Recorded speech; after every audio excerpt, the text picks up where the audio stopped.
여러분들 안녕하십니까? 지난 시간에 이 환기 내용과 관련된 PPT를 나눠줬는데 오늘은 그 내용을 간단하게 한번 쭉 훑어보도록 하겠습니다. 항상 선생님이 실내 공기 오염을 제하는 방법으로는 이 소스 컨트롤, 발생 자체를 줄이거나 없애는 방법, 그 다음에 발생된 오염물질을 공기청정기로 제거하는 방법, 주로 이제 먼지 제거할 때 많이 쓰죠. 그 다음에 벤츄레이션, 환기를 해서 오염을 희석하는 방법이 있는데, 이 환기가 실내 환경을 제어하는데 가장 중요하고 가장 흔히 쓰이는 방법 중에 하나입니다. 그래서 이 환기에 대한 기본적인 지식을 갖는 게 중요하고, 이 환기 분야도 역시 깊이 들어가면은 어렵고 구체적이고 되게 다양한 분야지만은 우리가 요 정도는 여기 PPT에 정의된 내용 정도는 여러분들이 알았으면 합니다. 이 환기를 수행해서 실내 오염도를 낮춰야 되는데, 그 첫 번째 내용이 여기 이제 서론이 있죠. 그 환기를 통해서 실내 오염물을 관리하기도 하지만은 이 동시에 발생된 열을 배출도 하고 열을 회수도 하는 실내 열 환경을 유지하는 수단으로도 쓰입니다. 우리가 열 교환 환기 시설도 많이 보급되고 있죠. 이 환기는 방식에 따라서 자연 환기 또는 기계 환기로 이루어져 있고, 자연 환기는 주로 건물 주위, 우리 항상 건물 주위에는 바람이 불죠. 건물 주위의 바람에 의한 통합 효과, 그 다음에 실내의 온도 차이에 의한 연돌 효과가 있습니다. 보통 바람은 차가운 데서 따뜻한 곳으로 움직이기 때문에 우리가 항상 고층 건물에서도 이 연돌 효과가 있다고 얘기하고 있습니다. 그리고 이 기계 환기에는 크게 1종, 2종, 3종 환기가 있는데, 이건 다음 그림을 보면 쉽게 이해가 되죠. 그 배기팬을 거의 그림을 보면 여러분들이 쉽게 이해할 수 있습니다.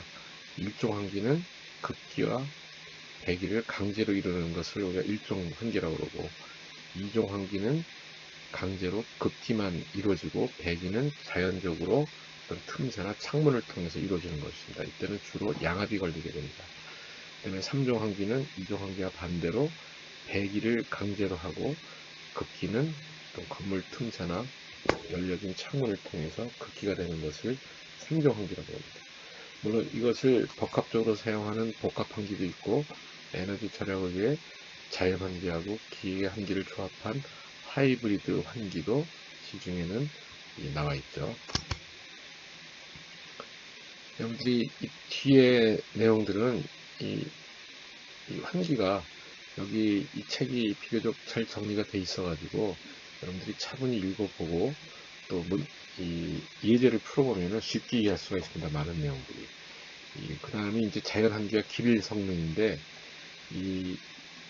선생님도 이 환기 전문가는 아니지만은 이 정리해둔 PPT를 항상 가끔 보면서 이 환기에 대한 이해를 높이고는 있습니다.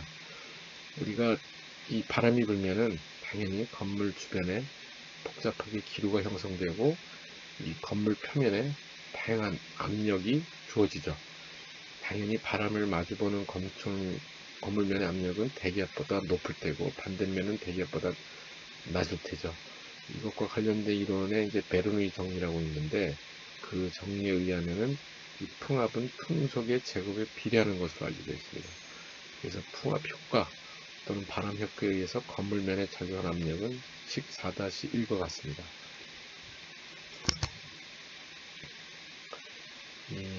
여기서 이제 델타 PW는 건물 표면에 작용하는 풍압, V는 풍속, 그리고 로우는 공기의 밀도, 공기의 밀도는 뭐 거의 일정하다고 생각하면 되고, CP는 풍압 계수 때 주로 이제 문제 풀 때 문제에 주어지고, 이런 개수를 또 이쪽 환기하시는 분들이 잘 정리해서 항상 우리가 필요하면은 찾아서 활용할 수 있게 하고 있죠.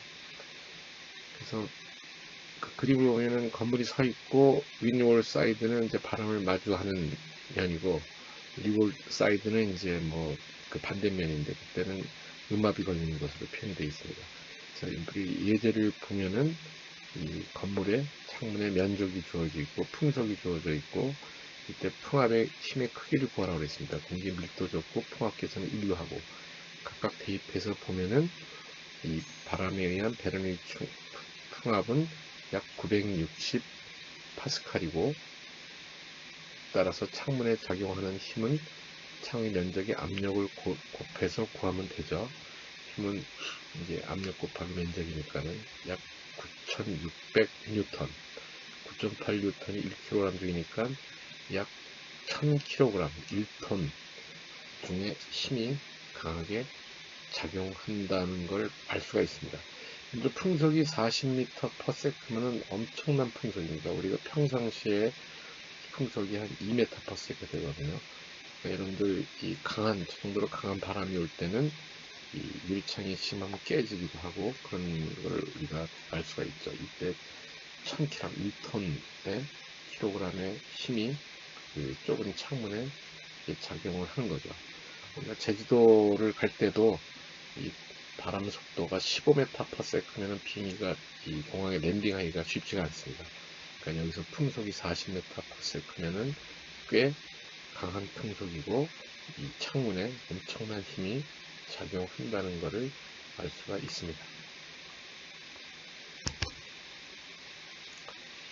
그 다음에 굴뚝 효과인데, 이 공기가 따뜻해지면은 밀도가 낮아지니까 부력이 생겨서 공기는 위로 올라가게 됩니다. 그래서 겨울철 건물 내부에는 상승 기류가 형성되고, 이걸 우리가 연돌 효과, 굴뚝 효과, 스텝 이펙트라고 그러죠. 이 냉방이 되는 여름철에는 공기 방향이 거꾸로 된다고 합니다. 그래서 이 건물 내외 압력이 같아지는 지점을 중성대, Neutral Pressure Level이라고 그러고, 이 건물의 기밀도가 교밀하다면 중성대는 건물 높이 가운데에 위치한다고 해요. 연돌 효과에 의한 실내 압력차는 4.2식으로 표현이 되고, 이 로는 공기 밀도, T는 절대 온도, 이 청자는 실내, I는 인도, O는 아웃사이드를 의미한다고 그랬죠. H는 중성대로부터의 수직거리고, G는 중력과 속도고, 이 연돌 효과의 압력차는 높이가 높을수록 실내 온도차가 클수록 크게 나타난다고 합니다. 그래서 역시 그 예제 4.1을 보면은 여러분들이 또 미리 이해할 수가 있는데, 이 실내 온도가 24도, 바깥 온도가 축저 0도씨일 때 건물 200m인 건물 최상층에서 연돌 효과에 의해서 나타나는 실내 압력차를 구하라고 했습니다. 중성대는 중립도가 건물이 똑같이 봐서 중간 높이에 있다고 가정하고, 그 다음에 0도씨일 때 공기 밀도를 줬어요. 쭉 풀어보면은 이 실내 압력차가 이 대입해서 파악을 하면은 102 파스칼이 나옵니다. 이 102 파스칼 이면은 한 0.1 기압 정도 되나요? 그래서 이 실내 온도 차이 때문에 압력차가 생기고, 그 압력차가 이 한 102 파스칼 정도가 된다는 것을 표현하고 있습니다.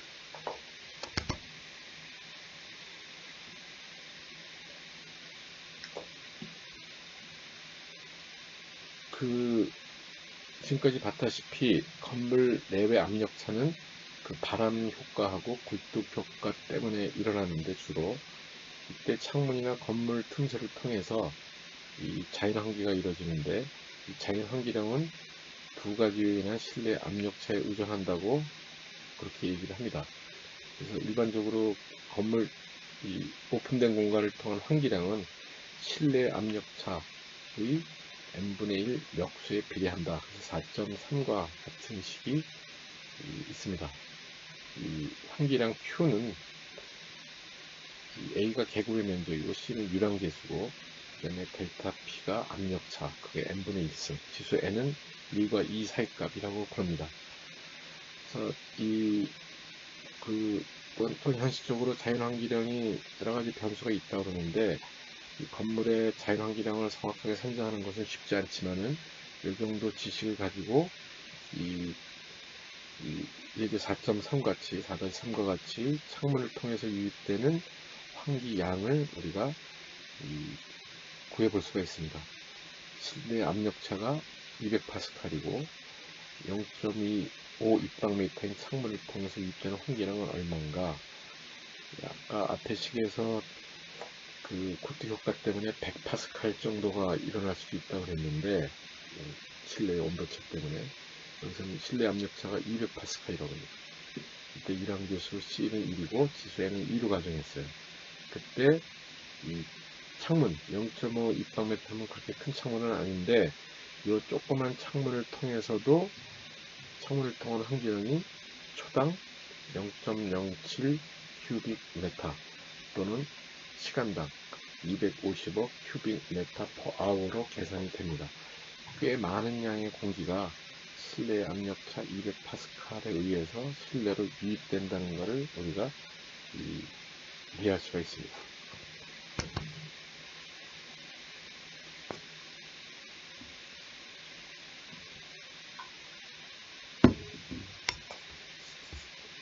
건물의 기밀 성능, 이 건물이 얼마나 얼마나 타이트한지. 요즘은 이제 에너지 세이브 때문에 건물이 점점 기밀해지죠. 그 얘기는 이제 외부 공기가 유입이 안 되도록 완전히 밀폐시켰다는 얘기인데, 이 기밀 성능을 나타내는 방법이 두 가지 방법이 있다고 합니다. 첫 번째가 유효 틈새 면적으로 표시를 한다고 해요. 그거는 외부와 면에 있는 건물의 틈새, 창문의 열린 면적을 모두 합산해서 전체 계급의 상당 면적으로 표시하는 방법이라고 합니다. 근데 이 계급의 상당 면적을 구하는 건 쉽지 않으니까 많은 오차가 발생하기 때문에 대표적인 창호나 벽체에 대한 상당 면적을 표로 만들어 제시하고 있다고 합니다. 그 다음 방법은 우리가 과학적으로 많이 쓰이는 방법인데요. 이 압력에 의한 침기량으로 표시를 합니다.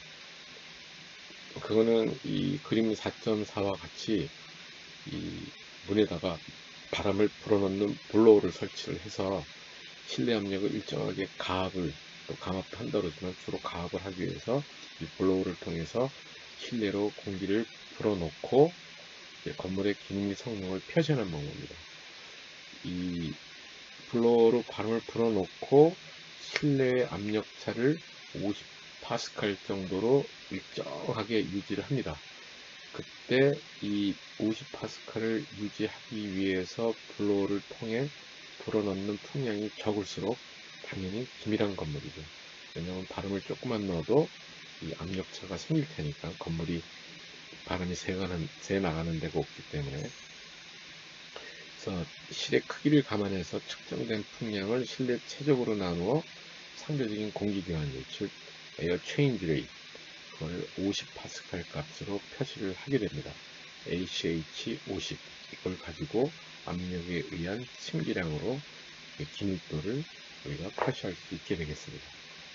거기에 블로우를 통해서 실내를 어떻게 측정하는지 간단한 계략도가 그려져 있죠. 그 예를 보면은 최적조 줬고 기밀도를 측정하기 위해서 블로우도를 설치하고 이 ACH 50파스칼을 유지하면서 송풍량을 측정하니까 3000cmh였습니다. 이때 기밀도를 ACH로 표시하라고 했는데 ACH 50은 Q 나누기 건물의 최적, Q 나누기 V 하니까 12가 나왔습니다. 12. 시간당 12회의 공기가 그 공간에서 교환이 됐다는 얘기고, 거기 써있죠. 실내 압력차를 50파스칼로 유지했을 때 시간당 12회전의 누소를 보인다. 그 정도 3000 큐빅미터의 바람을 불어넣어줘야지만이 ACH 50 공기 교환 50파스칼에서 이루어지고, 이거는 시간당 계산해 보니까 12회전의 누설을 보이는 기밀 성능을 보인다고 그랬습니다. 미국 연구결과에 따르면은 이 통계적으로 이 가압 상태 50파스칼로 가압 상태에서 측정된 ACH50은 약 20분의 1로 알려져 있고, 이때의 침기량이 약 0.6 ACH라고 합니다. 0.6 ACH. 그래서 일반적으로 ACH50은 10을 기준으로 그 이상이면 긴밀도가 루즈하고 그 이하면은 타이트한 것으로 우리가 평가한다고 봅니다. 따라서 여기서는 그 ACH50이 12가 나왔으니까 이 10을 기준으로 해서 그 이상이기 때문에 긴밀도가 이제 좋지 않은 공간인 거죠. 그 다음에 12의 20분의 1은 그 0.6분의 1이니까 평상시보다도 그 루즈하다고, 시간당 공기 교환율이 0.6회나 되니까 아무 짓도 안 하고 있는데 50파스칼로 가압을 하지 않았는데도 시간당 0.6회 공기가 교환되니까는 외부 공기 침투가 많은 공간으로 우리가 이해할 수 있겠습니다.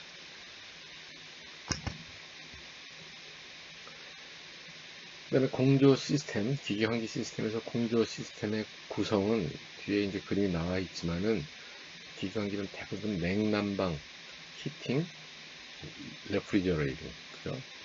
냉난방과 연계된 공기 조화 시스템에 주로 시스템으로 이루어져 있고, 그림 4.5는 소위 에어 핸들링 시스템의 구성을 보여주고 있어요. 그래서 뭐 선풍기를 비롯한 가열 냉각 코일, 제습 가습 장치가 있고, 덕트 반송 장치가 있고, 말단에 급계기 그리기 등 분배 장치가 설치가 됩니다. 필요에 따라서 덕트 내 필터, 공기정화 장치와 열 회수 장치 등이 추가로 설치됩니다. 실내 공간에서 배기된 공기, 리턴 에어기 일부는 건물 외부로 배출되고 나머지는 재순환시킨다고 합니다. 당연히 급기중 재순환 풍량의 비를 재순환율이라고 그러고, 급기중 외기의 비를 외기라고 해요. 전형적인 상용 건물에서 바깥 공기가 들어오는 정도는 주로 10 내지 40% 정도라고 합니다. 자, 여기 보면은 그림 4.5 보면은 팬이 두 개가 있죠. 소위 실내 공기를 리턴시키는 리턴 에어 팬이 있고, 외부 공기를 유입시켜주는 서플라이 에어 팬이 있습니다. 중간중간에 리서큘레이티드 에어 있고, 공기를 섞어주고 필터를 통해서 쿨링, 히팅 코일을 통해서 실내로 서플라이 해주는 전형적인 공기 조화 시스템을 보여주고 있습니다. 그 다음에 이 환기량과 공기 교환율을 살펴보면은, 이 환기량은 시간당 공급되는 공기의 최적 CMS cubic meter per sec 또는 CMAT cubic meter per hour로 표시되고, 공기 교환율은 환기량을 실내 최적으로 나눠준 값입니다. 즉 시간의 역수 차원을 갖고 시간당 실내 최적만큼의 공기가 치환되는 횟수를 의미를 하죠. 공기 교환율은 에어 익스체인지 레이트.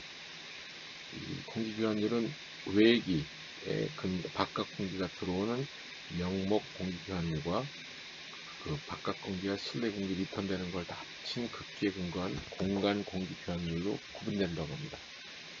명목 공기 교환율은 이 환기량 중 외기량의 공기 교환율을 의미하고, 그 IN은 V분의 Q outside air가 되고, 그다음에 명목 공기 교환율의 역수를 명목 시간 상수, 실내 최적이 외기에 의해서 한 번 치환되는데 소요되는 시간을 의미하고, TN은 IN분의 1, 4.50이 되는 거죠. 이 외기량이 아닌 급기량으로 나눈 값을 공간 공기 교환율, 스페이스 에어 익스체인지 레이트라고 그러고, 재순환된 공기까지 포함한다고 했죠. 이 공간 공기 효율은 급기 디퓨저 성능을 평가할 때 활용된다고 합니다. 그 다음에 공간 공기 교환율의 역수를 공간 시간 상수라고 그러고, 그 예제 4.5를 보면은 또 이런 얘기들이 어떻게 쓰이는구나를 알 수가 있죠. 이 바닥 면적 줬고 층고 줬고 외부 공기가 시간당 얼마나 들어오는지를 주고 있고, 이때 명목 공기 교환율과 명목 시간 상수를 구하라고 했습니다. 간단히 대입을 하면은 명목 공기 교환율은 0.5 ACH, 시간당 이 공간에는 0.6회의 외부 공기가 교환되고 있는 거고, 명목 시간 상수는 역수니까 이 1.67 hour, 즉 100분, 이 공간의 공기를 외부 공기로 한번 싹 바꿔주는데 100분이 걸린다는 얘기죠. 이 실내 공간의 공기 유동은 당연히 이제 복잡하게 나타날 텐데 그 배기, 장치의 위치, 풍량, 또 이 실내 구조에 따라서 크게 달라진다고 하고 기류 형태에 따라서 실내 공기가 혼합되는 양상, 오염물질이 확산되는 과정이 따르기 때문에 환기량이 동일하더라도 환기 효과는 다를 수밖에 없죠. 그래서 우리가 이 급배기 시설의 위치나 창문의 위치 이런 것들이 실내 환경에 미치는 영향이 크다고 쉽게 이해할 수 있습니다. 그 실내 기류 분포가 환기의 효율성을 결정하는 중요한 요소이기 때문에 실내 기류 형태를 한번 살펴보고자 합니다. 이 실내 기류 형태가 크게 세 가지가 있는데 완전히 공기 유동이 아주 좋아서 실내에서 발생하는 오염물질이나 외부 공기나 이것들이 전체 실내 공간으로 균일하게 확산되는 경우를 컴플리트 믹싱, 완전 혼합이라고 그러고, 그 다음에 이 비혼합, 공기 혼합이 잘 이루어지지 않을 수도 있습니다. 이 신선한 공기가 오염된 공기를 전혀 희석시키지도 못하고 그대로 배기되기도 하고, 숏 서큘레이팅이라고 그러고, 신선 내기가 오염된 공기를 효과적으로 배구 쪽으로 밀어내기도 한다고 합니다. 그 디스플레이스먼트 벤틸레이션. 그 그림이 그림 4.6의 완전 혼합과 이 단락 환기, 소위 숏 서큘레이팅, 그리고 또 변이 환기, 디스플레이스먼트 벤틸레이션 그림이 나와 있는데, 이 완전 혼합과 단락 환기는 전혀 이 오염물을 제대로 못 내보내주는 거고, 이 변이 환기는 그나마 비혼합에서도 공기를 한 방에 외부로 잘 밀어내고는 있죠. 뒤에 있지만은 이건 완전 혼합보다 2배 이상의 효율이 있는 것, 오염물이 발생했을 때 이 변이 환기는 그런 식으로 표현이 되기도 합니다. 실제로는 이 불완전 혼합이 일반적인 경우인데, 이 완전 혼합과 비혼합의 중간 형태인 불완전 혼합의 형태를 보인다고 합니다. 그 다음에 공기 연령이라는 얘기를 하는데요. 또 환기 효율을 우리가 따져볼 테고, 이 기류 형태에 따른 환기 성능을 정량적으로 나타내기 위해서 Age of Air라는 개념이 있습니다. 이거는 급기구를 통해서 실내로 유입된 공기 입자가 실내 이미 전까지 도달하는데 소요되는 시간을 의미를 하죠. 공기 연령이 크다는 것은 이 급기구를 출발한 급기가 이 해당 지점, 주로 이제 중앙점에 도달하는데 시간이 오래 걸려서 그만큼 신선한 공기가 공급되기 힘들다는 것을 의미합니다. 그걸 우리가 공기 연령이라고 그러고, 그 지점까지 도달하는 경로가 다양하기 때문에 평균 값을 사용해서 이 엄밀하게는 로컬 민 에이지, 국적 평균 연령이라고 하고, 이 공기 연령은 주로 추적가스, 트레이스 사시면 주로 SF6 육불화 황을 쓴다고 그러는데, 추적가스를 굽기구에 주입하고 해당 지점에서의 농도 반응을 관찰함으로써 구할 수 있다고 합니다. 이 밑에 그림의 공기 연령하고 잔여 체류 시간에 관한 개념이 있죠.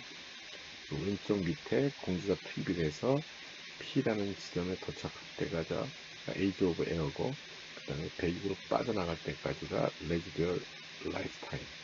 그걸 다 통틀어서 Residence Time, 실내에 공기가 머무는 시간이라고 얘기를 하죠. 그러니까 Age of Air는 주로 공간의 중앙 지점까지 오는 시간을 의미를 합니다. 그 명목 공기 교환율, 아까 이제 내부 공기 순환 다 합친 거, 그걸 역수 교환율의 역수를 명목 시간 상수라고 하고, 실내 체력이 외기량에 의해서 한번 치환되는데 소요되는 시간을 의미를 합니다. 명목 공기 교환율은 그 외기랑 실내 공기 리턴되는 게 아니고 외기만 가지고 한번 치환되는데 소요되는 시간을 의미를 합니다.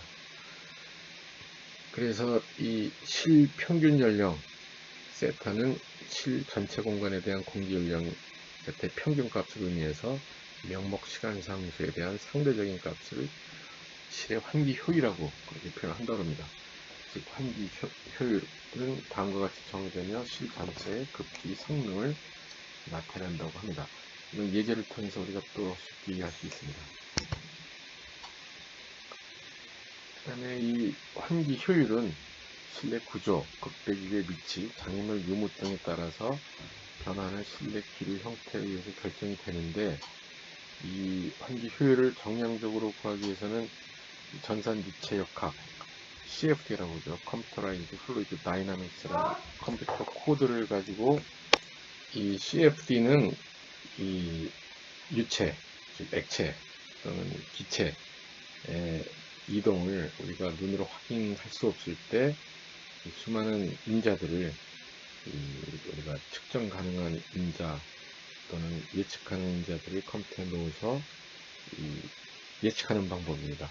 이 실내 공기 쪽에서도 되게 중요한 방법이고, 이 CFD의 유용성은 결국은 실험을 통해서 여러 가지 센서를 통해서 확인할 수가 있죠. 그래서 아무튼 환기 효율은 CFD로 해석하거나 실험적으로 이 추적가스법, SF6 6불화 황을 쓴다는데, 해당 지점까지의 추적가스를 활용해서 도달 시간을 측정해서 따져볼 수가 있습니다. 이 완전 혼합이 이루어지는 경우에 실 평균 연령은 명목 시간 상수하고 같기 때문에 환기율은 1.0이라고 합니다. 보통 실내 공간에서 환기율은 기류 형태에 따라서 0.8에서 1.1 범위의 값을 갖고, 아까 앞에서 변이 환기인 경우 한쪽에서 일방적으로 밀어내는 경우는 환기효율 값은 이론적으로 2.0이라고 합니다. 그 다음에 유효 환기량은 실제 환기량의 환기효율을 곱한 값으로 정의할 수 있고, 또 역시 뒤에 예제를 보면은 우리가 쉽게 이해할 수 있습니다. 우리가 이런 것들을 잘 활용을 해서 동일한 환기량에 대해서 에너지 절약적인 환기를 표현할 수가 있습니다. 이 명목 시간 상수는 실내 최적이 외기량에 의해 한번 치환되는데 소요되는 시간이라고 했는데, 그 예제 4.6에 보면은 이 최적이 250 큐빅미터고 실내로 200cm가 공급되고 있고, 이때 완전 혼합이 이루어진다고 할 때 배기구에서의 공기 연령은 얼마고 환기 효율을 구하라고 했습니다. 이 배기구에서의 공기 연령은 TN이고, 이거는 그 최적 나누기 외기 공급되는 양 하게 되면은 공기 연령이 75분 1.25아워고 실의 환기 효율은 1 완전 혼합이기 때문에 이라고 볼 수가 있습니다. 동일한 조건에서 변이 환기가 이루어진다고 하면 환기 효율은 얼마인가? 아까 변이 환기일 때 환기 효율은 2라고 그랬고, 완전한 변이 환기의 경우 완전 혼합의 경우에서 환기 효율이 2배인 것으로 알려지고 있습니다.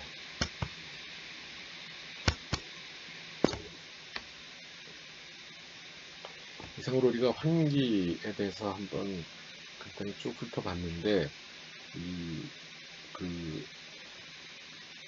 우리가 이 정도 기본적인 지식을 가지고